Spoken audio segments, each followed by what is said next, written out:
മമ്മൂട്ടി കളകിയിരുന്നു, കാലിലൊക്കെ ഇട്ടുണ്ട്. മമ്മൂക്കൊക്കെ തകർത്ത്. സിനിമാറ്റോഗ്രാഫിക്ക് നല്ല ഇമ്പോർട്ടൻസ് ഉണ്ട്, അതുപോലെ തന്നെ മ്യൂസിക്കിനും ഉണ്ട്.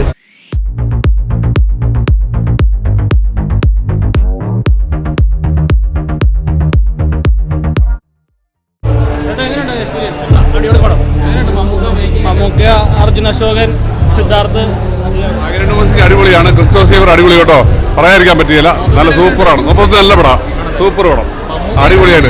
മമ്മൂക്ക എങ്ങനെയൊന്നും ചോദിക്കേണ്ട കാര്യമില്ല. പുതിയൊരു ആള് വന്നിട്ടുണ്ട്, ക്രിസ്റ്റോസ് സേവർ അടിപൊളിയാണ്. ബാക്ക്ഗ്രൗണ്ട് മ്യൂസിക് തകർത്ത്, നല്ലൊരു ഉദയം തന്നെ. അടിപൊളി അടിപൊളി, എനിക്കിഷ്ടപ്പെട്ടു, നന്നായിട്ടിരിക്കുന്നു കേട്ടോ. നല്ലായിരുന്നു. വിഷ്വൽ ക്വാളിറ്റി, അതെ വിഷ്വൽ ക്വാളിറ്റി നല്ല, മേക്കിങ്ങും നല്ല രസം. എനിക്ക് നല്ലതായിട്ട് ഇഷ്ടപ്പെട്ടു. പ്രമേയം നമ്മൾ കണ്ടിരിക്കേണ്ട ഒരു പുതിയ എക്സ്പീരിയൻസ് ആണ്. എന്നുവെച്ചാൽ ബ്ലാക്ക് ആൻഡ് വൈറ്റ് ആണല്ലോ പടം, അതുകൊണ്ട് തന്നെ 2.5 മണിക്കൂർ ബോറടിപ്പിച്ചില്ല എന്നുള്ളതാണ് ഏറ്റവും വലിയ കാര്യം.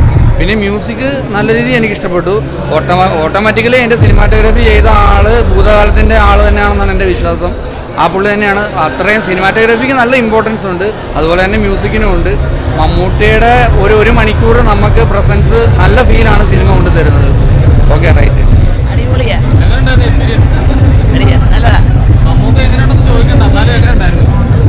ഇഷ്ടപ്പെട്ട്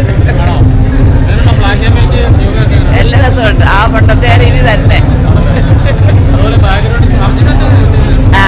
ഞാൻ ആദ്യമായിട്ട് കാണുക ഈ നായകനായ മോൻ പറഞ്ഞത്, ആദ്യമായിട്ടാണ് ഇഷ്ടപ്പെട്ട്. ഓക്കെ, മമ്മൂക്കൊക്കെ തകർത്ത്. അടിപൊളി. ഭയങ്കര തിയേറ്ററിൽ തന്നെ കാണണം. സിദ്ധാർത്ഥ് ഭരതനും പ്രതീക്ഷയെല്ലാം അപ്പുറമാണ് അഭിനയം. നല്ല രസമുണ്ട്. സൂപ്പറാ. തിയേറ്ററിൽ തന്നെ വന്ന് കാണണം, നല്ല എഫക്ട് കിട്ടും.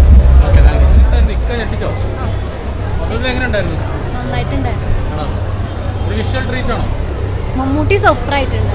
പിന്നെ ഹരിശ്രീ അശോകൻ്റെ മോനും സൂപ്പറായിട്ടുണ്ട്. എല്ലാം നന്നായിരുന്നു. നമ്മളെ ബ്ലാക്ക് ആൻഡ് വൈറ്റ് ആയതുകൊണ്ട് സ്റ്റാർട്ടിങ് നമുക്കൊരു അത് അഡ്ജസ്റ്റ് ചെയ്യാണ്ടൊരു പ്രശ്നം ഉണ്ടായിരുന്നു. പക്ഷേ കഴിഞ്ഞ് വന്നപ്പോൾ ഭയങ്കര രസമായിട്ട് അത് വന്നിട്ടുണ്ട്.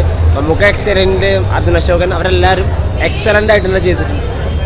നല്ല മൂവിയാണ്, നല്ല എക്സ്പീരിയൻസ് ആയിരുന്നു. Thank you. നല്ല പടമാണ്, നല്ല തിയേറ്റർ എക്സ്പീരിയൻസ് ഫിലിമാണ്. മമ്മൂട്ടി കളകിയിരുന്നു, കാലിലൊക്കെ ഇട്ടുണ്ട്.